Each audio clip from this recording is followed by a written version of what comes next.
மதுரை மாவட்டம் விரகனூர் ரவுண்டானா பக்கம் தனியார் பேருந்தும் வேனும் மோதி விபத்தில் பெண் ஒருத்தங்க உயிரிழந்திருக்காங்க. இது சம்பந்தமான கூடுதல் விவரங்களை எங்களோட செய்தியாளர் ஜான் கிறிஸ்டோபர் வழங்க கேட்கலாம். ஜான் கிறிஸ்டோபர், வணக்கம்.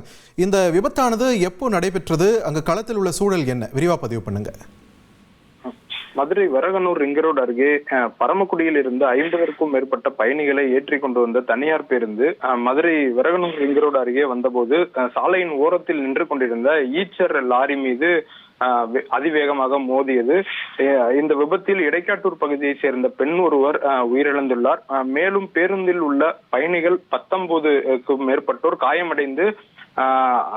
காயமடைந்துள்ளனர். பேருந்து அதிவேகமாக வந்து மோதியதில் பேருந்தின் முன்பக்கம் முற்றிலுமாக சிதைந்து இந்த விபத்து கொடூரமான விபத்தானது அரங்கேறியுள்ளது. பேருந்தில் சிக்கிய பயணிகளை அப்பகுதி மக்கள் சிரமப்பட்டு மீட்கும் பணியில் ஈடுபட்டனர். தொடர்ந்து அனுப்பானடி தீயணைப்பு நிலையத்திற்கு தகவல் தெரிவித்ததின் பேரில் அவர்களும் வந்து பயணிகளை மீட்கும் பணியில் ஈடுபட்டனர். விபத்தில் காயமடைந்த பயணிகளை அங்கு இருந்து ஆம்புலன்ஸ் மூலம் மதுரை அரசு ராஜாஜி மருத்துவமனைக்கு அனுப்பி வைக்கப்பட்டனர். மேலும் விபத்து குறித்து போக்குவரத்து காவல்துறையினர் மற்றும் சிலைமான் காவல்துறையினர் விசாரணை மேற்கொண்டு வருகின்றனர். நின்று கொண்டிருந்த ஈச்சர் சாலையோரமாக நின்று கொண்டிருந்த ஈச்சர் மீது தனியார் பேருந்து அதிவேகமாக மோதி விபத்துக்குள்ளானதில் பெண் ஒருவர் உயிரிழந்த சம்பவம் பகுதி மக்களிடையே சோகத்தை ஏற்படுத்தியுள்ளது.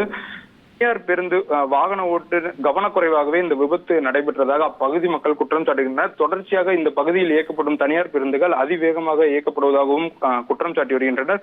மேலும் பேருந்தை விபத்திற்கு உள்ளாக்கிவிட்டு தப்பியோடி தலைமறைவாகியுள்ள நடத்துனர் மற்றும் பேருந்து ஓட்டுநரை சிலைமான் காவல்துறையினர் தேடி வருகின்றனர்.